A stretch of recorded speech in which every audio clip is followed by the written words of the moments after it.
first person I came out to was my best friend, and then I came out to my other best friend. And after both of my best friends knew, I felt like I was able to come out to my family. I have two older brothers, and I came out to them and my dad.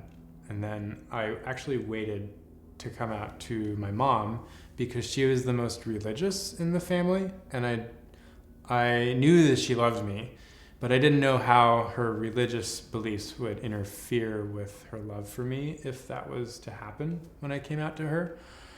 And so I came out to my brothers, my dad first, and then when I came out to my mom, I remember we were in the kitchen together cleaning up after dinner, and I was just like, I have something I need to tell you, which immediately she was like, oh, something's up, because I didn't really say that often. And when I came out to her, she totally, she was the perfectly loving mother and understanding person and nurturing person that I needed in that moment. And she she apologized if she had ever said anything or acted in a way or made me feel bad for any reason. And that kind of made me feel silly for thinking that she could have these religious beliefs interfere with her love for me.